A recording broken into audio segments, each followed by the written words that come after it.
चलिए जी, आज हम स्टार्ट करते हैं नेक्स्ट अपना topic which is about MCQs chapter number 12। तो देखो बच्चों, इसमें सबसे पहला हमारे पास है which of the following quantity is not changed during the refraction of light. सबसे पहली चीज तो हमें पता होना चाहिए कि रिफ्रैक्शन ऑफ लाइट है क्या। बच्चों रिफ्रैक्शन ऑफ लाइट हमने पढ़ा था कि जब रे एक मीडियम से जैसे दूसरे मीडियम में आती है, लाइक दैट ये एक मीडियम है, एक मीडियम से रे आती है और दूसरे मीडियम में जब फॉल करती है, ये लेट से नॉर्मल है, तो ये नॉर्मल की तरफ जो है बेंट हो जाती है, तो इसको हम कहते हैं रिफ्रैक्शन ऑफ लाइट। अब देखो बच्चे, वो कह रहा है कि जब इनमें से रिफ्रैक्शन ऑफ लाइट होगी तो वो पूछ रहा है कि इनमें से कौन सी चीज है जो चेंज नहीं होगी।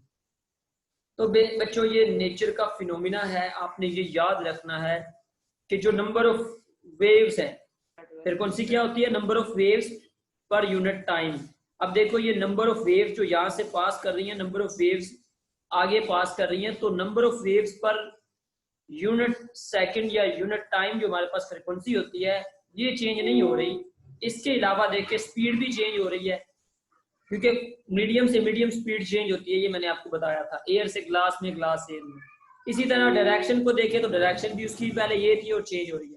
इसी तरह इसकी वेवलेंथ भी चेंज हो सकती है, लेकिन number of waves passing through some area जो फ्रीक्वेंसी है ये रिमेन अनचेंज्ड रहती है।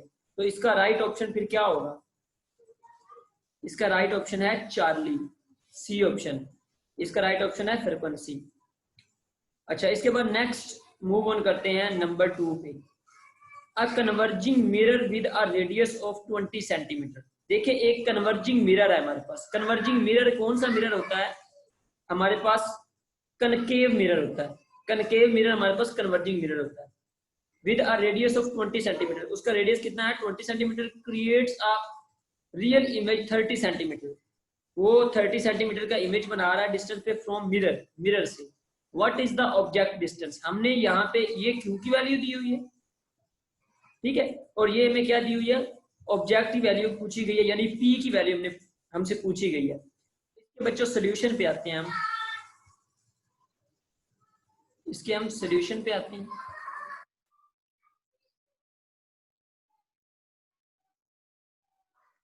देखिए ये सेकंड वाला,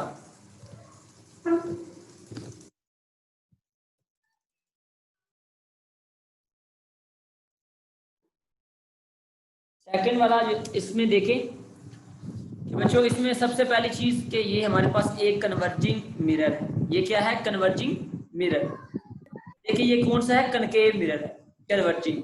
अच्छा,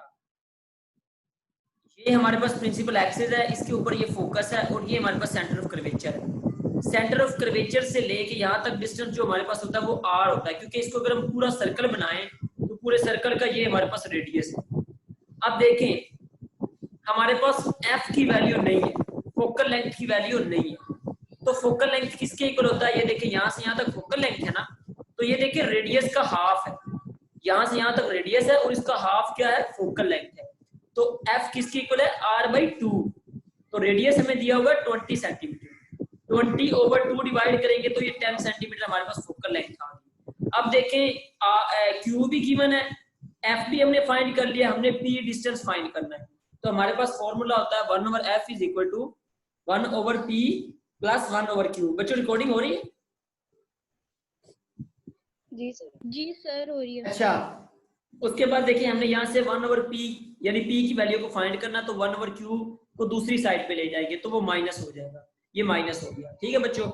इसी तरह अगर देखें ये इसकी वैल्यू पुट कर दे 1/f की वैल्यू हमारे पास क्या है? f की वैल्यू हमने अभी फाइंड आउट किया 10 माइनस 1/q की वैल्यू हमें गिवन है 30, तो वो पुट कर दें।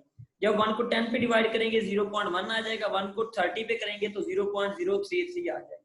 अब 0.1 में से माइनस करोगे 0.3033, तो ये हमारे पास आ जाएगा 0.067। ठीक है बच्चे।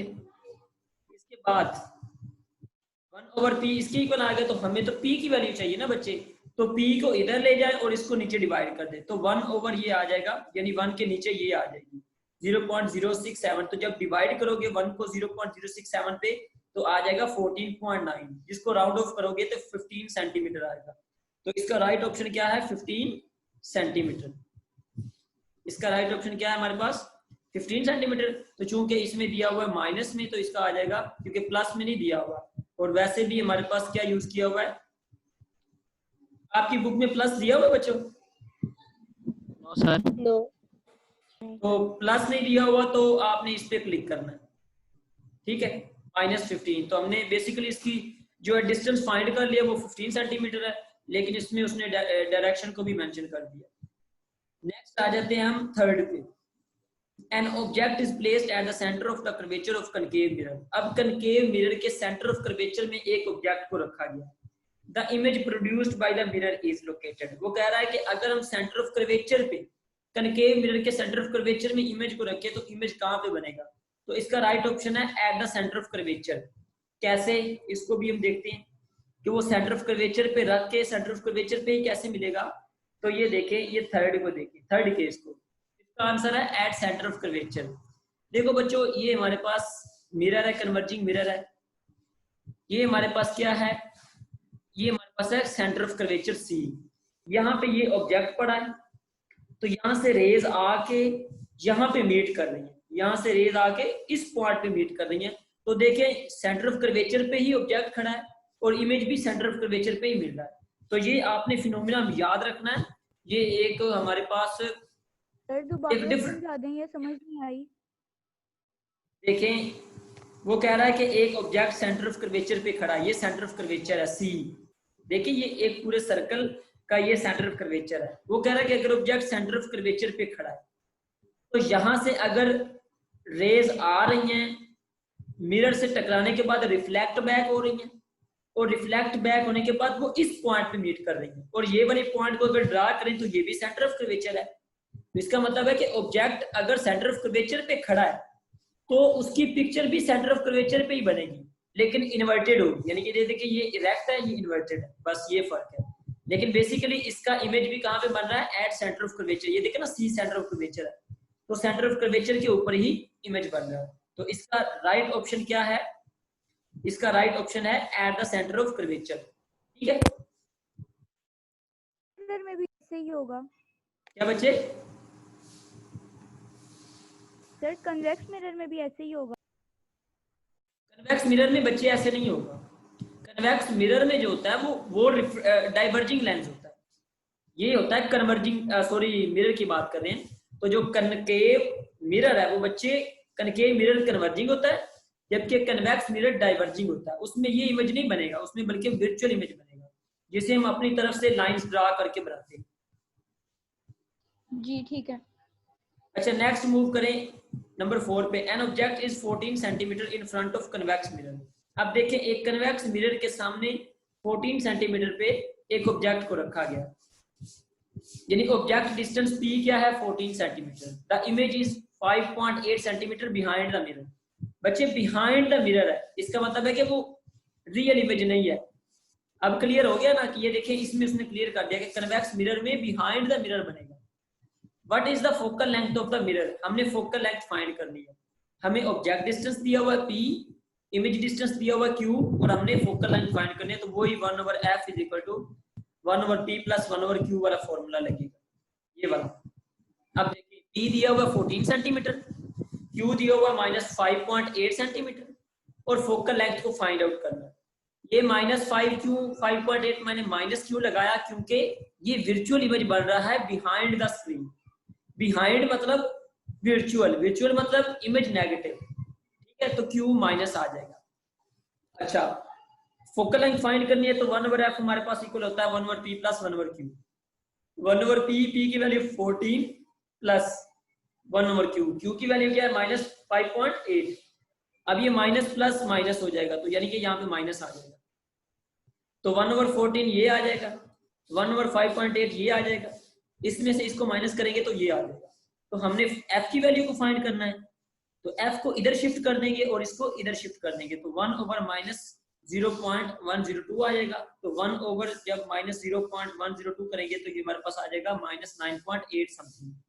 तो 9.8 को अगर हम राउंड ऑफ करके देखें तो इसको हम 9.9 भी कह सकते हैं, यानी कि 9.8 है। तो हमारे पास आंसर्स में देखें 9.8 के करीब करीब कौन सा आंसर आ रहा है, 9.9, तो इसका राइट ऑप्शन क्या है? Minus 9.9 centimetre. Charlie option C option ठीक है। अच्छा, इसके बाद नेक्स्ट आ जाए नंबर 5 पे। The index of refraction depends on. बच्चों, इंडेक्स ऑफ रिफ्रैक्शन का हमारे पास फॉर्मूला था n is to c over b. जिन बच्चों ने लेक्चर्स सारे लिए उनको तो पता चल जाएगा कि रिफ्रैक्टिव इंडेक्स का हमारे पास फॉर्मूला था ये n is to c over B.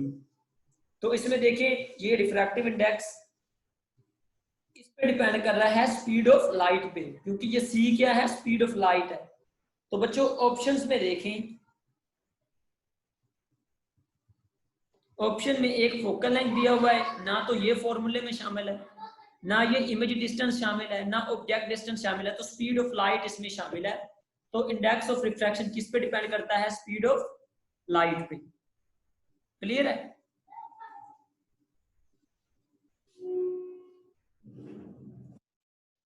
अच्छा, इसके बाद नेक्स्ट आ जाए, which type of image is found by concave lens on a screen.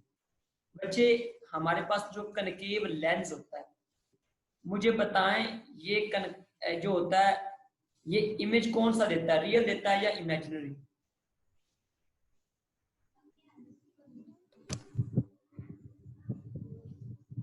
Real.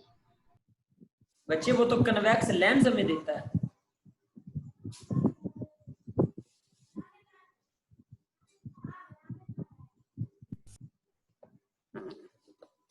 बच्चे, इसका क्या? इसका राइट ऑप्शन है रियल एंड इन्वर्टेड। इसका क्या है? Real and inverted. देखिए इसमें कौन सा ऑप्शन बन रहा है? ये वाला ए ऑप्शन। बच्चे, ये जो नंबर 6 है इस पे सर्कल लगा लें।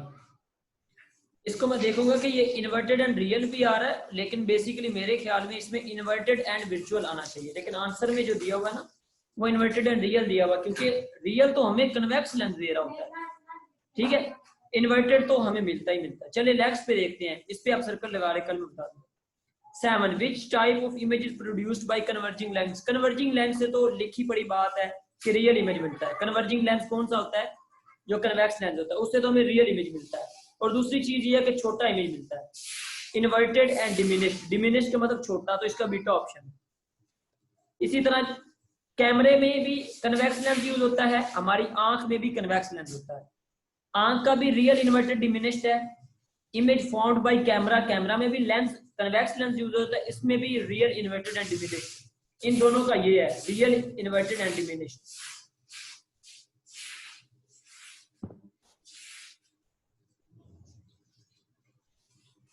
नंबर 9 पे आ जाए जी। फोर्थ वाले का क्या था?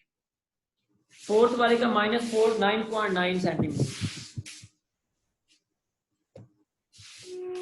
इसके बाद नंबर 9 पे आए, if a ray of light in glass is incident on an air surface at an angle greater than critical angle.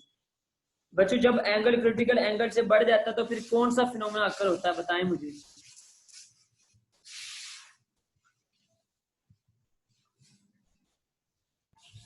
Internal reflection of light. Total internal reflection, very good. तो इसमें फिर क्या होगा? रिफ्रैक्ट होगा, reflect होगा या क्या होगा? क्योंकि इसमें नेक्स्ट पेज मेरे पास नहीं है, तो इसका राइट ऑप्शन है रिफ्लेक्ट। क्योंकि जब एंगल क्रिटिकल एंगल से बढ़ जाता है, मैंने आपको बताया था, तो उसमें जो हमारे पास है वो रिफ्रैक्शन होना बंद हो जाती है, तो रिफ्लेक्शन हो रही होती है, तो इसका रिफ्लेक्ट ओनली होगा। तो ये थे हमारे पास एमसीक्यूज ऑफ चैप्टर नंबर 12।